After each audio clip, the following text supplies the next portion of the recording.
नमस्ते महाराज जी। महाराज जी, एक प्रश्न था जो मन में काफ़ी दिनों से उठ रहा है कि दिगंबर साधु पैदल यात्रा ही क्यों करते हैं, पैदल विहार ही होता है, और क्या दिगंबर अवस्था में अन्य साधु ही होते हैं? देखो, दिगंबरत्व को लेकर के अभी भी अध्ययन करने की बहुत आवश्यकता है सब लोगों के लिए।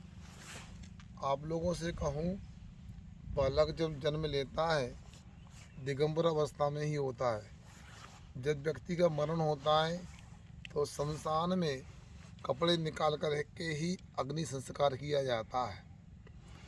दिगंबर साधु के लेकर चर्चा ये होती है कि ये तो जैन धर्म में ही होते हैं, जबकि आप लोगों को पता होना चाहिए, यदि दिगंबर साधु की चर्चा न की जाए तो संपूर्ण भारतीय इतिहास ही अधूरा हो जाएगा। आप लोगों को पता होना चाहिए, वर्तमान में भी हिमालय की तलहटी में गुफाओं में दिगंबर साधु निवास करते हैं, जिनका जैन धर्म से संबंध नहीं होता है। वह लोग वैष्णव संप्रदाय आदि से, शैव मत आदि से संबंध रखते हैं। और आप लोगों ने यदि उज्जैन में जो महाकुंभ लगता है, हरिद्वार में महाकुंभ लगता है और इलाहाबाद में महाकुंभ लगता है, अथवा राजिम नवापारा में अर्ध महाकुंभ लगता है, वहाँ जाकर देखो, हजारों की संख्या में दिगंबर साधु होते हैं। उनके शरीर पर एक धागा भी नहीं होता है। इसलिए ये दिगंबर जो है हमारी भारतीय परंपरा की आन बान शान होती है।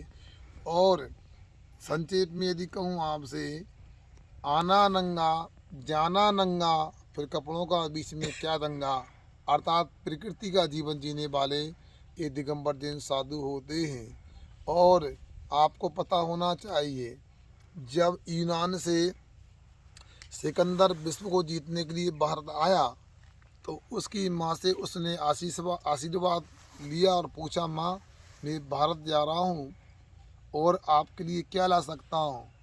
तो सिकंदर की माँ ने कहा था, मुझे अंत में खुदा का नाम सुना सके ऐसा कोई दिगंबर जैन साधु ले आना। और वह सिकंदर अपने साथ में एक कल्याण नाम के दिगंबर जैन मुनिराज को यूनान ले गए थे।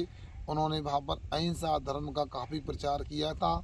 और दिगंबर जैन साधु जो होते हैं वे अहिंसा धर्म की पालना करने के लिए ही वस्त्रों का धारण नहीं करते हैं। अंदर में बालक की तरह निर्विकार होते हैं, कोई वासना नहीं होती है। और बाहर में वह अहिंसा धर्म का पालन करते हैं। कपड़े पहनते हैं तो उनमें धूल पसीना आदि के माध्यम से मेल लग जाता है, उसमें छोटे छोटे जीव उत्पन्न हो जाते हैं।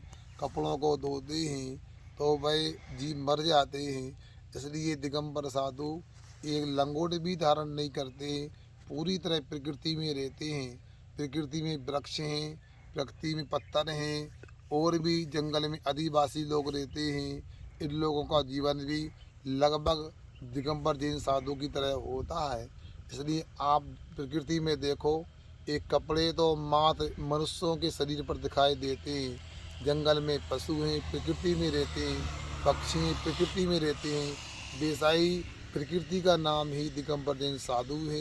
ये 28 मूल गुणों का पालन करते हैं, थोड़ा भी हिंसा कार्य नहीं करते, झूठ भी नहीं बोलते, चोरी भी नहीं करते, पूर्ण ब्रह्मचर्य का पालन करते हैं और थोड़ा भी परिग्रह नहीं रखते।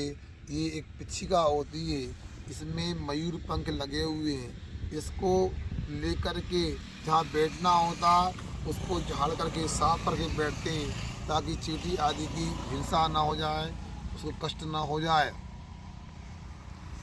और ये पंख को लेकर के भी बताना चाहता हूँ, ये पंख मयूर के शरीर से निकाले नहीं जाते।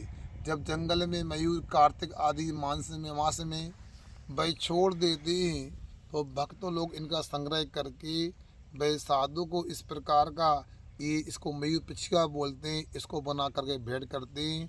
इसको साथ में रख करके अहिंसा का पालन करते हैं। इसे दिगंबर साधु को लेकर हम ज़्यादा क्या कहें।